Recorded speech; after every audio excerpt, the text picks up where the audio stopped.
Hello runners, this is Coach Bala here. One more week completed, one more week of training completed. Congratulations. I see some incredible runs posted across the board in Final Search and in Strava. And I see that many of the runners, they're blossoming. They're blossoming into running longer and longer distances. Many new runners have touched their PR distances for the first time in their lives, which is very exciting for them and for us as coaches. And those of you who are not first-time runners but who are taking up new distances for the first time, like someone going from 10K to half or half to full, they're also experiencing a PR distance runs, long runs. And that just means that your body is, catching up. Your body has the training for the last 6-7 weeks or 8 weeks now has begun to impact positively on the ability for you all to run longer and longer distances. And the what do you call, the focus for this MISO, as I had explained earlier, was all about control and controlling the release of the energy as you're running. And I see that many of you have taken that to heart, and your runs are getting better on an average. You're starting slow, you're trying to finish fast, you're able to sustain your heart rate and cadence for a longer period of time. These are all good signs, folks. These are all good signs, a perfect setting for all of us to take this, continue this path to the next MISO, which will happen the week after. So congratulations, everybody. This is right around the middle of the season, and this is when our long runs becomes longer, and our ability to deliver on long runs also is getting better because you're training. And this is when you don't miss out on any strength exercises, the kinetic chain workouts. This is the time when you do not miss out on any of the weekday runs. Like, just execute the plan. Don't do too much. Don't do too less. Just focus on the right amount that has been given to you, and just focus on consistency and just getting it done. Of course, life happens, but it is not a 0-1. That means it's not necessary that either you run or you don't run at all. There are a lot of intermediate steps between finishing your runs and strength exercises and not doing anything. It could be just finishing 80% of the runs, or just walk the runs, or a combination of run and walk, or maybe even split it into two parts if you have to do, just because your day doesn't allow you. Have to do 4 miles, you do 2 miles. Worst case scenario, at least you're able to keep up time on foot. So idea here is, 0.25 is better than 0. And of course, we should shoot for a 1 as much as possible. So that's where we are. So in today's message, I want to touch on 2 things. The concept of the long distance range is one that I want to double click a little bit about, and let's come back to heart rate. Those are the 2 things that is necessary, and a good understanding of that is necessary as we move further. So let us talk about the long distance range. Now, long distance range, the way I define long distance range is any run that you have to run for more than 2 hours. That's really what the long distance range starts, because the strategy and the tactics for you to execute on runs extending beyond 2 hours requires a certain additional expertise, additional knowledge, additional thought process in how to execute that, as opposed to running runs less than 2 hours. 2 hours is an approximate number. For some, it might be 130, 145, or for some others, it might be 230, 125. But the demarcation for this long distance range, the way I define that is, how is your body supplying the energy that is needed for you to do these long runs? And that demarcation is what I call it the long distance range, because one primary source of energy for all of us is glycogen. Glycogen is, call it the easily available energy source that body has to power your runs. So typically, when you think about this, there are 3 ways these energy pathways are available for any of us. One, in a non-medical term, in a very coach term, if I have to say, one, the easiest available energy sources that is available in your cellular level itself, at the muscular level itself. It has some source of energy. It gives that energy for a short burst. I'm talking about seconds. And of course, that's not something that's it's going to be of any use to our craft that we are trying to push for. That's meant for, like, suddenly one dog is chasing you and you just want to run away couple of seconds. That is a flight or fight response, and this energy source is powering your flight. And then the next energy source is basically what is available. It's an anaerobic. That means no need oxygen, but still available energy is there in the bloodstream and other parts of the body. And even without oxygen, this energy source, like a non-oxidative energy source, is able to sort of break open and provide you the energy. And it can give you the energy for about 3 minutes. That's where the sprinters use this energy and they maximize this energy. Again, this is not of any use for all of us for things that we do. Then comes the third one, which is the oxidative energy source, which is where an oxygen is required to break down whatever energy compounds that are available in the body and break this down. And the process of breaking it down, it gives energy to your muscles. Now, that's really what we are looking for.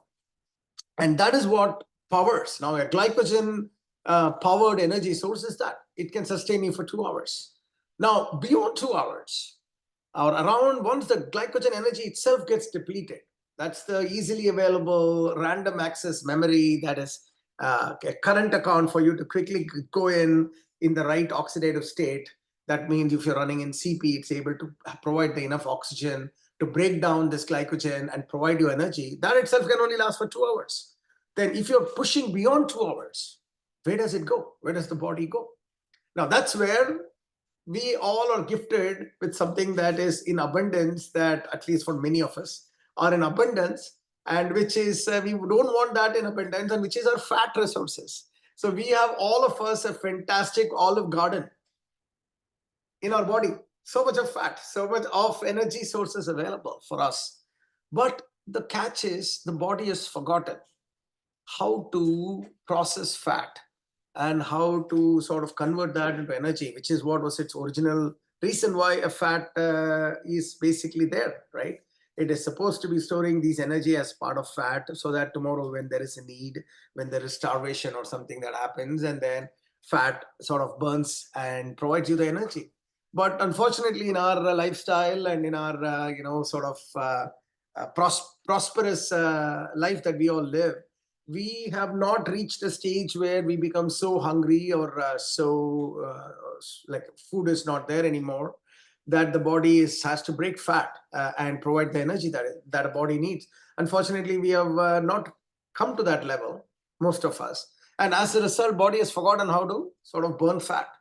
So when you combine all of this from a perspective of a long run, then what happens? Like, let's say you are in the long distance range. Those of you who are doing half marathons and full marathons are all in this range right now. In their long runs, they run more than 2 hours. So when they do that, then body is reaching a point where glycogen levels are depleted. That means easily available energy source is gone. So now it needs to start relying on trying to burn fat. And as I said, your body is not ready or have forgotten how to do this efficiently. So as you're running, your body is now suddenly getting into an energy deficit scenario. Even though fat source is available, it is still not there yet. And that is part of the training. So that is part of our training, wherein we are forcing, or rather we are training our body to start running on fat burning, which will be the best ideal outcome for all of us, right? If I can only start running a 20-mile run and the entire 20-mile is done by burning the fat resources that I have, which is exactly what I want. I want to sort of remove my fat, excess fat that I have, tone down, get lighter, get tighter, better looking. All of that happens, right? So we all need it as runners, and we all can get there, but we have to provide the right sort of ambience and the right inputs for the body to start learning how to burn fat. That's really what this is about. And the way you do that is that, as with other things, you don't allow the body to get into shock, an energy deficit shock. Once it gets into the energy deficit shock, body, instead of trying to find ways to burn fat, it actually finds ways to shut down functions so that it can survive with the energy that it has. And digestive system will go away. It will start giving you tremendous amount of weakness that you can't even walk. And that's what is called bonking, by the way. Bonking is when you just don't have energy to do anything. And it happens around mile 20 for many in a full marathon context. or around that, whatever, 2 to 2.5 hours time frame, bonking begins for many. And I've experienced this multiple times. I'm sure many of the senior runners have experienced it multiple times. And the experience goes something like this. You just realize that you're like down. Nothing is there in your body anymore. And your mental strength is there, but physically it is just not there. And every step becomes painful. It becomes an Herculean effort. And after a point of time, you just shut it down. Basically, body shuts you down. That's what is bonking. Or in other words, essentially that the energy sources are completely stopped. The tap is dry. And when the tap is dry, at some point you have to stop. So with this context, why I'm bringing this up is how do we then avoid a scenario where your body doesn't get into bonking as your long runs gets longer and longer, as the time you have to spend on foot increases. So you just have to ensure that your body is ready to start burning fat when it reaches a point where the easily available glycogen energy sources are getting depleted completely, right? So that's where we are. So the way you do that is you, one, take the body to that point in a structured manner, so that let's say this is the point where your body gets into a glycogen depletion. You go a little beyond that, and then allow the body to react, and then come back to a regular time, and then do the next time you do a little bit more. This is part of the structured training, and that's why we are also increasing our long runs in a slow and steady manner, so that just by virtue of doing this in a systematic manner every week, you are training your body to burn more fat. That is one element of training that will help you. Or the learning from here is you don't miss long runs. Long runs is not something you can miss or you can afford to miss. You miss 10 long runs. I'm sorry, there are 10 weeks of long runs and you miss 5 long runs. Your body's ability to sustain longer and longer distance is not just there. And then it's no wonder you'll start bonking in a race, right? So that's one, training, continuous and not missing out on the long runs. Now comes the second part, is allow for the deficit to not be too high, the energy deficit to be not too high. That means you supplement glycogens. You supplement your glycogen level as you're doing longer and longer runs, during runs, which is what is called during run nutrition. So that means taking gels, or during training, it's a good time to start having gels, because energy gels is something which you will take during a race. Every 3 miles is what I'm recommending. So you don't have to do every 3 miles during practice runs, but you should get used to having that. So my suggestion is do it every 4 or 5 miles if you have to. Do it every 4 or 5 miles, and then get used to eating in between. So bananas, orange juice, oranges, apple, dates, these are all good sources of energy as well, in addition to having gel. So you got to think about nutrition as part of this long distance, negotiating the long distance range runs. And as you think about nutrition, pre-nutrition, like right now, I'm just going to head for my long run. I just had my food about 30 minutes. In another 15, 20 minutes, I'll head out for the long run. So I already have a solid glycogen energy source available for me to power my first 2-mile run. And definitely I'll pick up some gel, and I'll also pick up some apple and that type of stuff that I will eat in somewhere in the middle of the run, so that I can have energy source still available, extending my glycogen levels a little bit more. And when I cross the long distance range of 2 hours, when my body starts beginning to burn fat, the deficit is not too much. So the body doesn't get into shock. But deficit is there, the deficit is not too much. So body doesn't go into shock. Because it doesn't go into shock, it doesn't go into shutting down functions that can help in reducing the energy requirement, but instead it goes the other way around and start thinking about how do I start burning fat and provide the energy, which is exactly what I want. So this is what I've been doing from a standpoint of doing this again and again. So now I've been doing this for a long time, and I've been trying to do this thought process, especially in the long runs, for a long time. So a couple of things I follow. One is I ensure that I don't go into a non-oxidative state. You remember that this energy pathway is an oxidative energy pathway. That means you need excess oxygen for it to start doing this glycogen burning as well as burning fat. So you don't want to go into an anaerobic state, or in other words, going into a non-CP mode. Back to CP again. So when you are in CP, you are in oxygen-rich environment. Because you're in oxygen-rich environment, your body is not in a state of shock. Your body is beginning to learn how to start burning fat to power your long distance range runs. This is in effect the construct of our long distance running, starting this week, or rather this week, and then going forward, because as the distances increases. So that's my point number one, which is learn to start burning fat, or train your body to start burning fat to power your runs. And the only way you do that is not by switching on a button, but by running on CP, by running long and having some pre and during run nutrition, so that your body is not in a state of shock in terms of energy deficit shock, but it is able to sort of manage this small difference that is there by burning fat, and it learns how to do that. And that energy pathway that it learns, it'll continue to improve on it. That's what our magic our body is at the end of the day. And then this powers more and more longer and better and faster runs over a period of time. Okay, so that is a little bit on that, a long distance range. The other side of long distance range, as you're doing long distance runs, is also about what happens to your electrolyte balance, especially salt balance. Now, as you would know, one of the common problems in long distance range runs is cramping. A cramp happens, and normally cramp happens not at the initial part of. Have you ever heard anyone saying, "I'm started cramping in my first 5 miles"? Normally not. Cramping happens in the last, if it's a 15-mile run, the last 3-4 miles, cramping starts. Likewise, and you can extrapolate it to longer distances as well.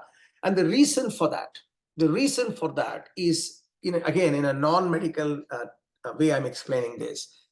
At the end of the day, what is happening is your running is all about your muscles expanding and contracting. That's really what it is.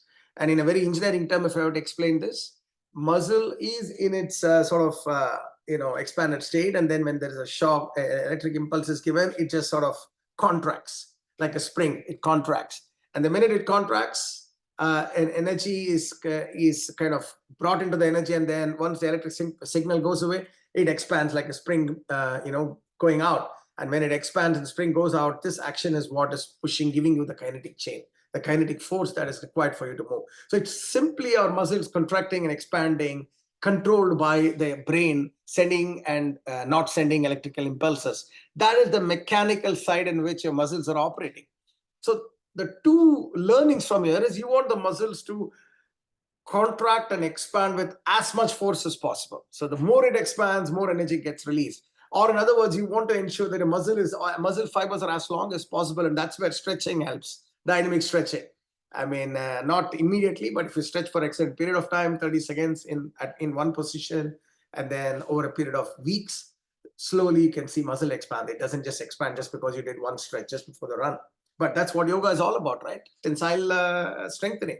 Yoga is all about the tensile strengthening, isolating every fiber that is required of a muscle and expand it and keep it at expansion form for a couple of seconds with a lot of, not a couple of seconds, actually 30, 45 seconds with a lot of breathing, so that these muscle fibers actually expand into maybe into a much longer distances, so that the power for the muscle increases, because compression and then expansion, it goes much longer, and much more thrust is given by these muscles. So that's one side of the story, where these muscles is controlled by your brain.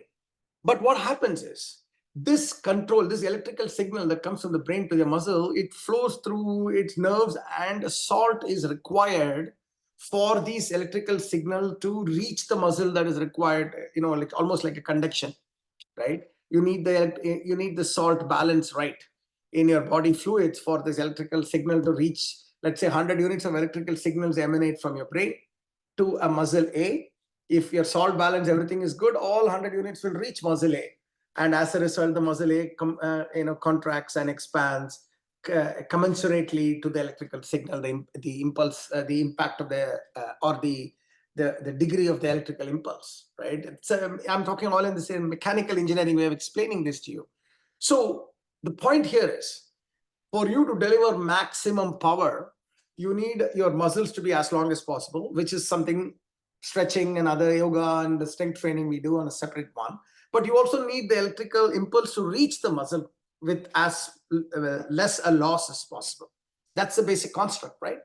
Now, if your electrolyte imbalance is there, then what happens is the signal, there's a lot of leakage in the signal from the time it comes from the brain to the muscle. So 100 units emanate from your brain, only 50 units reaches the muscle. Now, if 50 units only reaches the muscle, then it contracts much lesser. It doesn't contract much more. And because it contracts much lesser, brain is realizing, oh my God, maybe whatever impulse I sent is not enough. So let me send another 50 more. So there is an overload of electrical signal that happens. And out of the remaining 50, by the time the new 50 comes, the first 50 that got lost has reached the muscle. Or in other words, there is an erratic imbalance of signal that is coming, electrical signal that comes into the muscle. And this erratic imbalance of electrical signal that is coming into the muscle is kind of uncontrollably, contracting and expanding the muscle. And this uncontrolled contraction is basically what a runner sees as, cramping. So now let's come back to the non-medical and let's look at it from a running standpoint. So as a runner runs longer and longer, he or she loses a lot of salt because of sweating. And as you lose a lot of salt, an electrolyte imbalance starts happening in your body. As an electrolyte imbalance starts happening in your body, there is a lot of imbalance in the electrical signal that reaches the muscle. And as a result, erratic signal starts coming to the muscles and muscle starts cramping. Or in other words, uncontrolled contraction or uncontrolled expansion is what is happening. And because the muscle starts cramping, you lose control of your muscular activity, or your brain loses control of your muscular activity, and it shuts you down. This is the back end of what is happening. But as a runner, you don't have to understand any of these things, even if you choose not to. But all you need to do though is to make sure that you do not lose electrolyte balance. And the way you do not lose electrolyte balance is salt tablets during run. So especially when it is humid or when you're sweating a lot, and as you sweat a lot, as you lose a lot of salt, just having Gatorade is not going to cut it. Gels are not going to cut it. There is a clear math that the amount of salt a body loses during these kind of runs in a humid, with a lot of sweat environment, which is what most of us are running right now, you lose a lot more salt than what you can possibly gain through gels and other stuff. So you need to have a dedicated salt tablet. So that's what is the magic here. I didn't know this for the first many years of my training, suffer it out. And then once I got this, once I locked down the salt tablets during run, I suggest one salt tablet every 4 miles. There's nothing called excess salt tablet. The body will just take it out and throw it away. So you don't worry about it. One salt tablet every 4 miles. Some people will take it every 3 miles as well, especially when you're running 15 miles and beyond. You need a salt tablet. It makes a huge difference in the way your muscles feel after, say, you enter the long distance range. Okay, so that's my point number 2 on managing long distance range. Nutrition to ensure that you, in run nutrition to ensure that you don't get into a shock state and you allow the body to develop energy pathways to burn fat.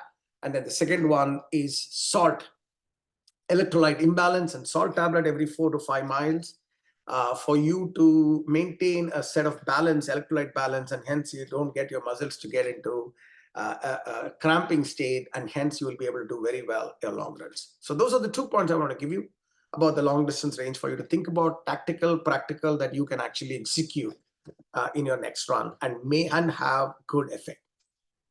Now comes the last part of long distance range is dumping. Now, this is something which is very interesting, folks, that even senior most runners, even coaches, I've had many instances where coaches don't do dumping I don't know, because what happens is the act of putting water on your head is uncomfortable. Sometimes it's cold, it's sticky, and you feel that I don't need dumping, it's not for me. But guys, dumping is the single most effective thing you can do when you are especially doing long distance range runs. The reason is, this is a simple math you need to be thinking about. If, let's say, an outside temperature is 65 degrees Fahrenheit, if you're doing a 2-hour run, a 2-hour and beyond run, you should think that because you ran for 2 hours, it's almost like after 2 miles, it's almost like you're running like add 10 degrees for every 1 hour of run. It's almost like you're running at 80 degrees Fahrenheit. That's how you should think mentally, because your body has accumulated so much heat and your sweat glands is not enough. What a sweat glands is what is regulating your body temperature, right? So yes, it's creating sweat and the sweat is evaporating, and when it evaporates, it picks up the heat from your body. That's how it evaporates. And as a result, body cools. That's what the sweat glands are supposed to do. But if you're doing it for 2 hours, it's body is not able to manage the heat. So your body temperature goes up. That's why you can say, like, think of it, assume that it's almost like your ambient temperature goes up 10 degrees for every 1 hour of run. Or in other words, if you're running at 65, it's as if after 2 hours, it's as if you're running at 85. Similarly, if you started running at 80, then it's like 100 plus. So your body is in extreme heat scenario. So you got to do something about it. It's just otherwise the body will start shutting down. That's what body is supposed to be doing when body temperature is too high. So the way you do that is almost like artificial sweat work, which is when you pour water on your head and the water soaks on your body. This is like as if a layer of sweat body has created, and this and without a salt loss, right? When you sweat, salt loses, but when you dump water, there's no salt loss per se, but it does the same thing as what sweating is doing, which is it starts evaporating. And when it evaporates, your body becomes really cool, which is where you need to be. So you got to start dumping. And when I say dumping, not sprinkling a couple of drops of water, I'm talking about pouring water. It should just flow through. And once you experience it, you don't need me to keep reminding you to do that. It makes a difference, a huge difference in your performance and the way you feel in a long run. And I know that many people, even after listening, they won't do it, but there will be a time when you will do it and you will have that aha moment. And till that time, I'll keep saying it. So at dumping, and in the last Tokyo Marathon in Iran, they had a brilliant dumping sponge. And this is what I want all of you to take. I'm going to buy one. It's just a regular sponge, like a small rectangular piece. An essential idea is you dip it into cold water after doing a little bit of dumping in between the rest stop. Dip it in the cold water, put the sponge on your head, and then put a cap on top of it. So what happens is this soaking sponge is slowly drip, like a drip irrigation, drip dumping. Slowly drip, drip, drip, water comes and it powers your run for the next 4 or 5 miles very easily. And I do it. It's very easy to do it. I will do it all the time going forward. So the third one that you need to think about coming back is dumping as you get into the long distance range. All of these three things, namely energy pathways, from fat burning by ensuring that you do run nutrition so that you don't allow the body to get to the shock state. And the second one around salt tablets every 4 to 5 miles to ensure that muscles don't cramp once it reaches the long distance range. And then finally, dumping, a way of regulating your body temperature so that you can continue to run long after 2 hours. So those are the three things tactically will drive a huge advantage in all of your runs, especially long runs. So the last point I want to make today is about your heart rate. This is something we'll keep coming back again and again, but good time to remind all of you that heart rate is an output and not an input. Or in other words, you cannot control heart rate directly. You can control factors which impact heart rate, but you cannot directly reduce heart rate. And I know a lot of, especially first-time runners, are very worried about why their heart rate is not coming down and how do I reduce heart rate? What can I do? I can't directly control the heart rate, which is how it is supposed to be. It's like a stock market. Heart rate is your stock ticker for your body, your company, whose name is your own self. So if you do everything right, your heart rate will come down. If you do 3 things right, 4 things wrong, your heart rate will not come down. So heart rate is a total of all the things that are going on in your life. Have you slept well yesterday night properly before the run? Did you eat properly? Are you stressed? Are you relaxed? Are you running too fast? Are you, not eating properly before the run, during the run? There's so many other factors. So genetically, how are you set up? So all of this comes together into that one singular metric, which is the heart rate. Now you can control some of the factors and you have to live with some of the factors. Like for some people, maybe genetically they are predisposed to having very high heart rates. You can't do much about it. So there is no comparison here. It's only a self-comparison you can do. So the one thing that you can do, though, is identify factors that you can control that has a positive influence on heart rate. And those are: one, running slow, being in CP all the time, sleeping well before a long run, drinking a lot of water and electrolytes so that you don't have electrolyte imbalance, less caffeine before runs. All of this will eventually drive your heart rate. A strength training, good strength training so that your muscles are stronger, so it can take on load better, hence reduced heart rate. Good shoes and insoles so that impact load on your joints is less, and as a result, your heart rate goes down. All of these factors, jet lag, your heart rate goes up. So these are all factors that will come in. So the point here is, don't fret on heart rate, but fret on what's the max you can go. So 220 minus age times 0.8, that is the max you can go. So CP means reduce another 10 from there, and you just say this is 150 heart rate, this is the best, so I'll go. Whatever is the speed for that day that gets me to 150 heart rate, for instance, that's what I'll go. This is how you should do. Keep at it. Multiple seasons, your heart rate will come down, and your runs will become better. Your weight will come down. All of those great things will happen. So that's it, guys, for today, for this week. It's an important point in your training journey, which is from this point onwards, every succeeding weekend is your PR run. That means you run long. So this is where brilliant basics becomes critical. Doing things, basics that we keep pounding on a regular basis, you do that well, things will work out well. That's really how you need to be. Congratulations again for where you are in the training train. Very proud of all of you. Some beautiful runs. Continue to put your efforts. Don't miss out on any runs. Please listen to my messages, and not just about listening, but think about it. Even if you have listened to it multiple times, repetition doesn't spoil the prayer. Think about it. And nutrition, critical. Sleep, critical. Commitment and consistency is critical. With all that, all the very best. Enjoy the rest of the weekend, guys. Take care.